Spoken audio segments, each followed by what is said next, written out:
Okay, so I was asked to talk about cloud. And to do this, I'm going to use a Wardley Map. Hopefully everybody knows what those are by now. I'm going to use a tool called Online Wardley Maps to create this map, and then I'm going to do some editing with it. So let us roll the clock back. We'll take ourselves all the way back to 2005. And let's start off with a user.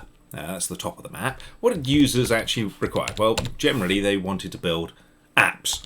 And those apps required, best coding practice for writing code in some sort of runtime. Runtime was a product, we're talking 2005, so things like LAMP and .NET.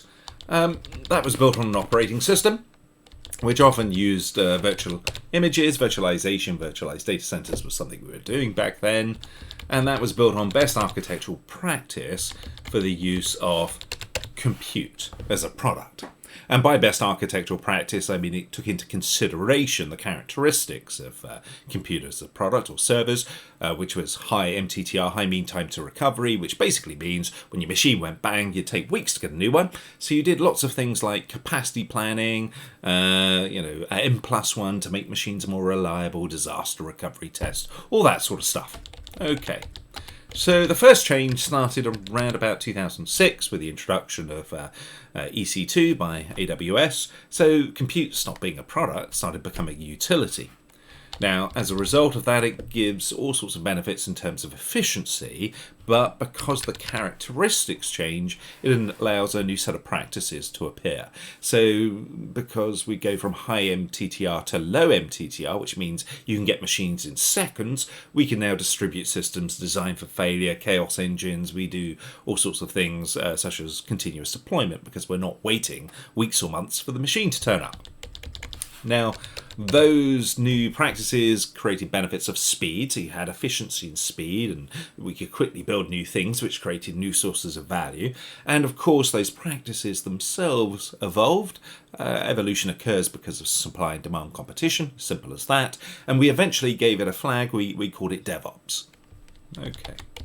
But things didn't stop there. And I mean, you could take an advantage of that space. I mean, I was running a strategy for a company called Canonical, provides Ubuntu. We used this map to see this change was going on and to identify where to attack. And we were up against Red Hat, Microsoft. We were 2 to 3% of the operating system market. It cost us $500,000. It took about 18 months. We took 70% of all cloud. And it was possible to do that because the market was small. And once you dominate a space, you grow with the space. But if you can see the environment, you can use this to work out where to attack. But we'll get back to that a bit later. Because it's not 2008, 2009 anymore, it's 2021. So things have changed. So starting around 2014, the runtime, so .NET, LAMP, for example, the coding environment, shifted from product to more of a utility with things like AWS Lambda. And of course, same as the past, that allows for a new set of practices, or coding practices in this case, to appear. So we now talk about things like capital flow in applications.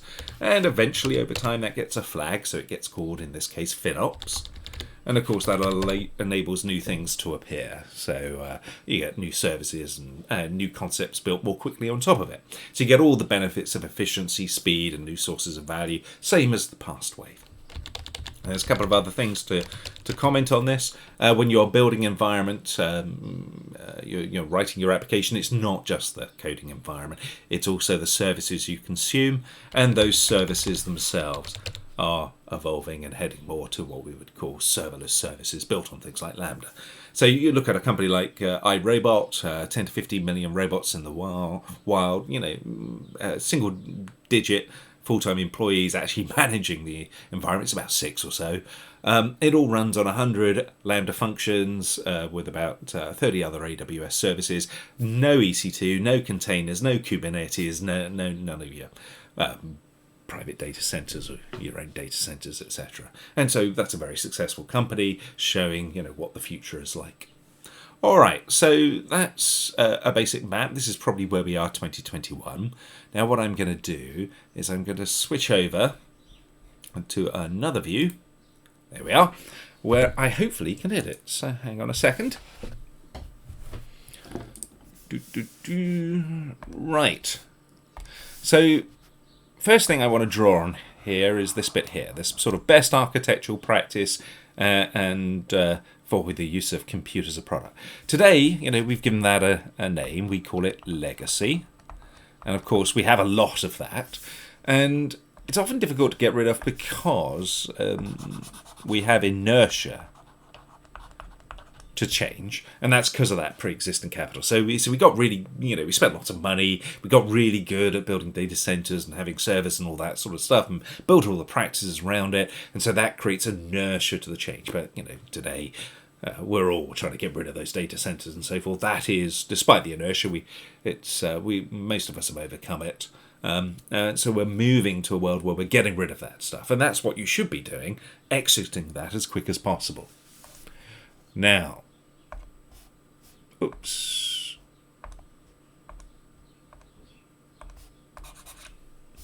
Okay, so I'm just going to draw another area.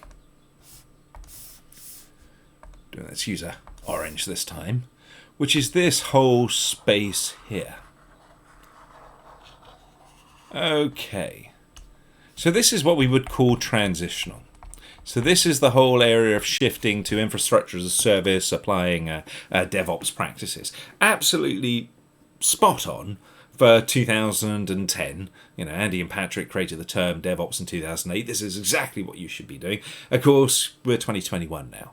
So if you were going to embark on this today, it would take you about 7 years to do that. I mean, Netflix took 7 years to get rid of its data centers. By the time you've actually built that's actually the new legacy. So, I mean, it's very, very late in the day to be embarking in that space. But, if you're already in the journey, you want to get there as quickly as possible. Basically, what's going to happen is that everything below this line here is going to become less visible over time. I mean, it's our focus is above. It's about the efficiency, speed at which we can build things. It's about the new sources of value. I mean, it's like running a taxi firm. You don't spend all your time worrying about the nuts and bolts, in the engine. I mean, our focus is much closer to the user, and so the real areas of interest are the shift. And let me pick another color. This serverless space. And by that I mean the using of serverless. For most of you out there, well, in fact, the battle for who's going to win serverless is pretty much over. It normally takes 5 to 8 years for the winners to emerge. We're 7 years into the battle already, so it's pretty much, well, I'll spoil the surprise. Amazon won, Microsoft came second, and everybody else is, much further behind. So you don't want to get into building your own serverless environment. That's a bit like going down that route of building your own private cloud or whatever it happens to be when there are perfectly good public utilities to use. So you want to avoid that one. Of course, we're going to have inertia, and that inertia comes from pre-existing capital, existing practices, etc. So you just have to be aware that you're going to have inertia, and that some of that inertia is going to come from below the line as well. So where we've spent money on implementing a infrastructure as service DevOps environment, or even our data centers, they're all going to be sources of inertia to the change. Where you want to focus, however, is on this area. This is the new coding practices that are developing. That's why you should be using serverless and getting your people to look at these concepts like capital flow in applications, new ways of working, new security models in the serverless space. So that whole FinOps space is of particular interest. And the other area, of course, is if you want to be a provider, is in this sort of serverless services. The point about this is that where you would attack today in 2021 is fundamentally different from where you would attack back in 2008. If I clear all of these off, hang on a second. So raise all the ink, and if I go back to 2008, then of course you would attack here.